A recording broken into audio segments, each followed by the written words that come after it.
Wali kajian sirah Nabawiyah pada Ahad ini. Mari kita amati dan renungkan firman Allah Subhanahu wa taala dalam surat ayat yang kedua sebagai penegasan dari apa yang disampaikan pada pekan yang lalu, bahwa sirah Nabawiyah, perjalanan hidup Nabi sallallahu alaihi wasallam, merupakan informasi yang sangat penting, maklumat yang harga dan yang memiliki kedudukan yang tinggi dalam kehidupan seorang Muslim. Al-Quranul Karim, Kitab Allah Ta'ala, banyak memuat ikan cuplikan sejarah dan para sahabat beliau. Allah Subhanahu wa taala ceritakan peristiwa itu kan hanya sebatas kabar, tapi dari peristiwa tersebut Allah Subhanahu wa taala nuntun hambanya ambil pelajaran, dapatkan sebagai kesimpulan untuk pakai di dalam kehidupan. Dan itulah tujuan belajar sirah Nabawiyah, belajar perjalanan hidup Nabi. Di antara peristiwa itu adalah sikap para sahabat kepada Rasulullah sallallahu alaihi wasallam dan bagaimana Allah Subhanahu wa taala meluruskan sikap seorang umat kepada nabinya. Allah, ya ayyuhalladzina amanu la tarfa'u aswatakum fawqa sawtin wa la tajharu lahu bil qawli ka jahri ba'dikum ba'din an tahbata a'malukum wa antum la tash'urun. الذين يغضون أصواتهم عند رسول الله أولئك الذين امتحن الله قلوبهم للتقوى لهم مغفرة أجر عظيم. إن الذين ينادونك من وراء الحجرات أكثرهم لا يعقلون. Perhatikan ayat ini. Wahai orang-orang yang beriman, jangan kamu sekalian meninggikan suaramu melebihi suara Nabi sallallahu alaihi wasallam, dan jangan kamu keraskan suaramu dalam berkata kepadanya bagaimana kamu keraskan suaramu satu lain, yang akan berakibat hancurnya amalmu, sedangkan kamu sekalian tidak menyadari. Sesungguhnya mereka yang merendahkan suaranya suci Rasulullah sallallahu alaihi wasallam, merekalah orang-orang yang sedang uji hati mereka agar mereka mendapatkan ketakwaan. Untuk mereka diakan oleh Allah ampunan dan pahala yang sangat besar. Sesungguhnya orang-orang yang berteriak memanggilmu di luar kamar-kamarmu, banyakkan mereka itu tak mempergunakan nalar mereka. Di ayat ini berisi apa? Arahan pada umat abad, tetapi juga memuat apa? Istiwa. Ada sebagian orang yang tidak menggunakan adab kepada Rasulullah, dan Allah Subhanahu wa taala meluruskan perangai dan perilaku mereka yang tidak. Allah Subhanahu wa taala menceritakan itu kepada kita di dalam Al-Qur'anul Karim. Bisa kan bapak-bapak dan ibu-ibu merasakan untuk apa diceritakan peristiwa tersebut? Tentu bukan hanya sebagai informasi belaka, tapi agar umat sampai kapanpun, sampai datang ketentuan Allah alam semesta ini yang telah ditetapkan oleh Allah, Islam sebagai syariat agama terakhir turunkan oleh Allah Subhanahu wa taala kepada para nabinya. Tentu Al-Quran akan menjadi pedoman.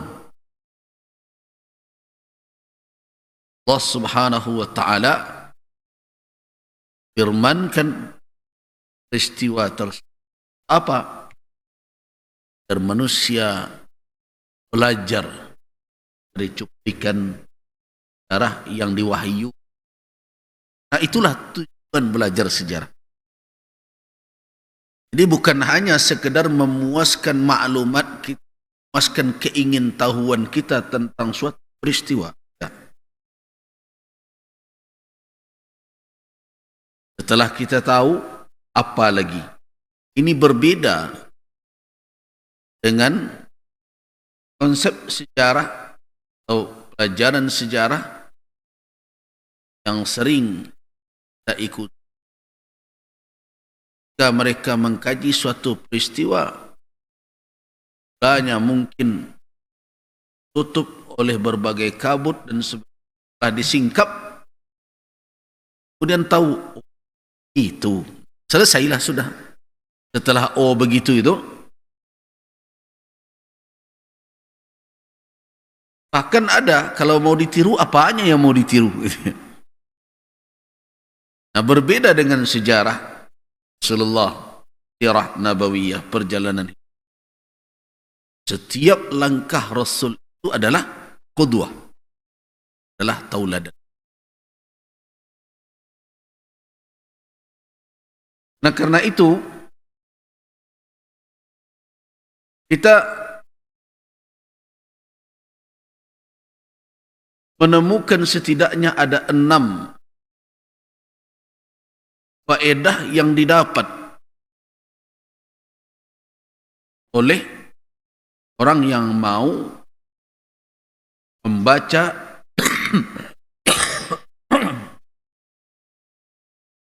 sekaligus mengkaji perjalanan hidup Nabi sallallahu alaihi wasallam sesuai dengan peran dan tugas mereka.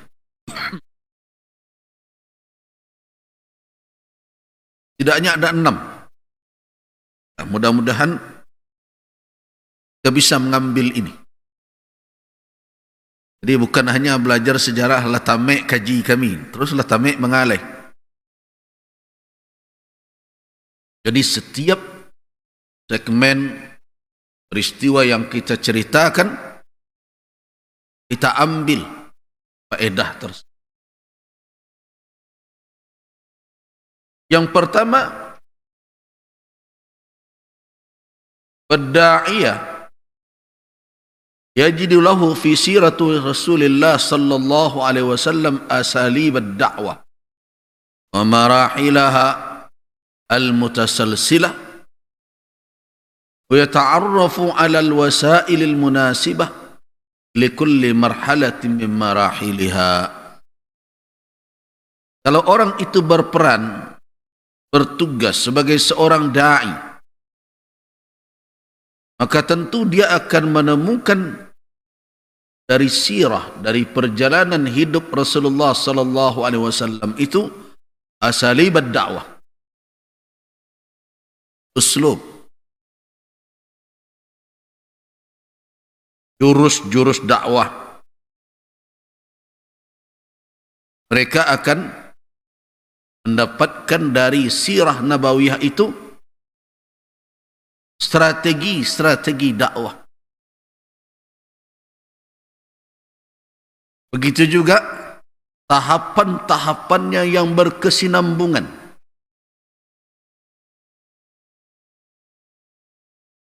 Sehingga mereka mengenali apa strategi yang sesuai pada setiap tahapan.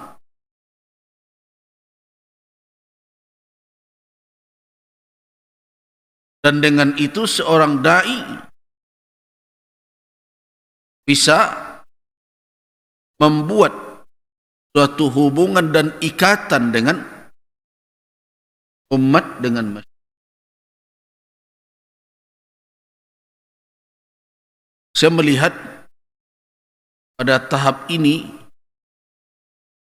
banyak orang yang membaca sejarah Nabi, sirah Nabi, tapi tidak mengambil faedah dalam strategi dakwah. Apa contohnya? Nabi SAW tidak banyak mempergunakan strategi atau metode ceramah di dalam dakwah beliau. Ceramah yang berkepanjangan, tidak ada seperti ini.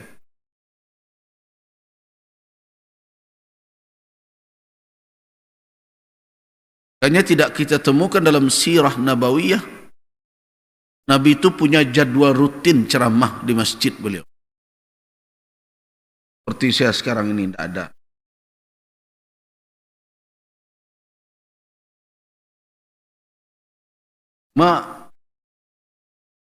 Teori ini hanya kadang difahami oleh satu sisi da'i, umat tidak memahaminya. Itu yang jadi problem, sehingga tidak bisa diterapkan. Nah, inilah gunanya kita belajar sirah, agar masing-masing kita itu faham.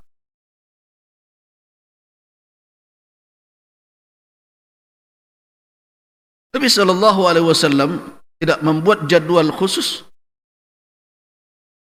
tetapi kapan saja ada peristiwa, maka pada waktu itu beliau memberikan taujihat, arahan. Itu konsep dakwah.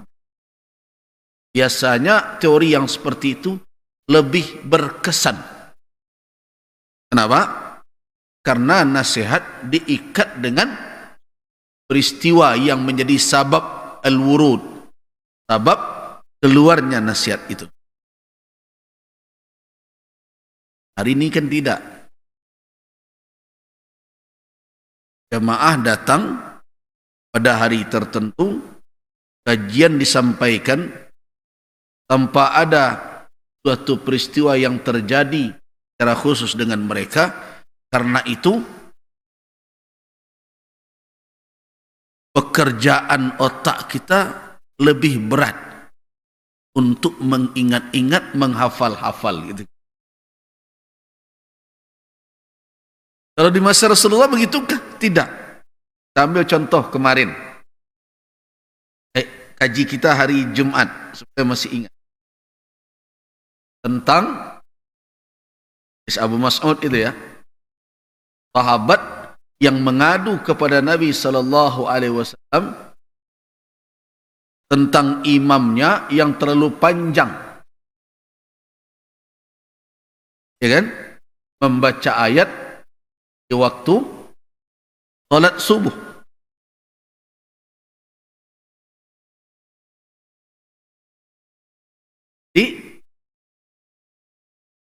Dikadukan kepada Nabi sallallahu alaihi wasallam. Dia katakan, ya Rasulullah, saya ata'akhir. Ngajak karena terlalu panjang ayatnya, dia terlambat datang berjamaah. Atau ada yang katakan dia terlambat datang karena dia ada hajat, dia kadukan kepada Nabi. Nah, apa kata sahabat Al-Mas'ud? Saya tidak pernah melihat Rasulullah sallallahu alaihi wasallam di dalam suatu mau'izah, di dalam suatu ceramah mengingatkan orang, asyadda ghadaban, yang paling dahsyat kemarahan beliau dibandingkan dengan saat itu. Faqal, dan beliau bersabda, ayyuhan nas, ya ayyuhan nas, na minkum munaffirun. Sungguhnya kan untuk tahu petunjuk syariat, tetapi untuk dipergunakan berbagai kepentingan.